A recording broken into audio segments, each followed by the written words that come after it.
Atos 28. Uma vez em terra, descobrimos que a ilha se chamava Malta. Os habitantes da ilha mostraram extraordinária bondade para conosco. Fizeram uma fogueira e receberam bem a todos nós, pois estava chovendo e fazia frio. Paulo ajuntou um monte de gravetos. Quando os colocava no fogo, uma víbora, fugindo do calor, prendeu-se à sua mão. Quando os habitantes da ilha viram a cobra agarrada na mão de Paulo, disseram uns aos outros: certamente este homem é assassino, pois, tendo escapado do mar, a justiça não lhe permite viver. Mas Paulo, sacudindo a cobra no fogo, não sofreu mal nenhum. Eles, porém, esperavam que ele começasse a inchar ou que caísse morto de repente.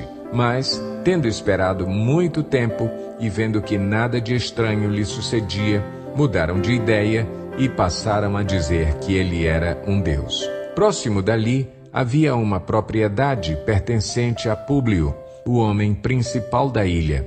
Ele nos convidou a ficar em sua casa e, por 3 dias, bondosamente nos recebeu e nos hospedou. Seu pai estava doente, acamado, sofrendo de febre e disenteria. Paulo entrou para vê-lo e, depois de orar, impôs-lhe as mãos e o curou.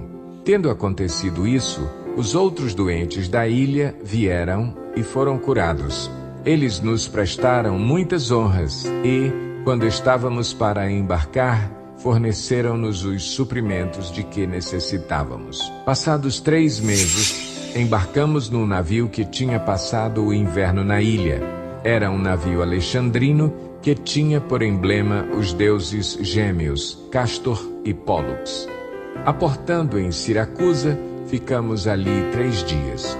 Dali, partimos e chegamos a Régio. No dia seguinte, soprando o vento sul, prosseguimos, chegando a Puteoli no 2º dia. Ali encontramos alguns irmãos que nos convidaram a passar uma semana com eles, e depois fomos para Roma. Os irmãos dali tinham ouvido falar que estávamos chegando e vieram até a praça de Ápio e as 3 vendas para nos encontrar. Vendo-os, Paulo deu graças a Deus e sentiu-se encorajado. Quando chegamos a Roma, Paulo recebeu permissão para morar por conta própria, sob a custódia de um soldado. 3 dias depois, ele convocou os líderes judeus. Quando estes se reuniram, Paulo lhes disse: meus irmãos, embora eu não tenha feito nada contra o nosso povo, nem contra os costumes dos nossos antepassados, fui preso em Jerusalém e entregue aos romanos.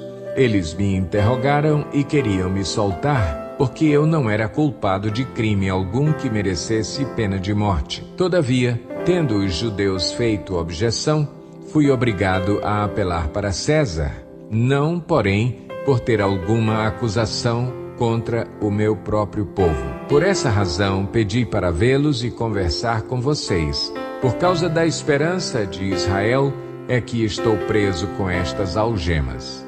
Eles responderam: não recebemos nenhuma carta da Judeia a seu respeito, e nenhum dos irmãos que vieram de lá relatou ou disse qualquer coisa de mal contra você. Todavia, queremos ouvir de sua parte o que você pensa, pois sabemos que por todo lugar há gente falando contra esta seita. Assim, combinaram encontrar-se com Paulo em dia determinado, indo em grupo ainda mais numeroso ao lugar onde ele estava. Desde a manhã até a tarde, ele lhes deu explicações e lhes testemunhou do reino de Deus, procurando convencê-los a respeito de Jesus com base na lei de Moisés e nos profetas. Alguns foram convencidos pelo que ele dizia, mas outros não creram. Discordaram entre si mesmos e começaram a ir embora depois de Paulo ter feito esta declaração final. Bem que o Espírito Santo falou aos seus antepassados por meio do profeta Isaías: vá a este povo e diga: ainda que estejam sempre ouvindo, vocês nunca entenderão. Ainda que estejam sempre vendo, jamais perceberão, pois o coração deste povo se tornou insensível. De má vontade ouviram com os seus ouvidos e fecharam os seus olhos. Se assim não fosse, poderiam ver com os olhos, ouvir com os ouvidos, entender com o coração e converter-se, e eu os curaria. Portanto, quero que saibam que esta salvação de Deus é enviada aos gentios. Eles a ouvirão. Depois que ele disse isto, os judeus se retiraram, discutindo intensamente entre si. Por 2 anos inteiros, Paulo permaneceu na casa que havia alugado e recebia a todos os que iam vê-lo. Pregava o reino de Deus e ensinava a respeito do Senhor Jesus Cristo abertamente e sem impedimento algum.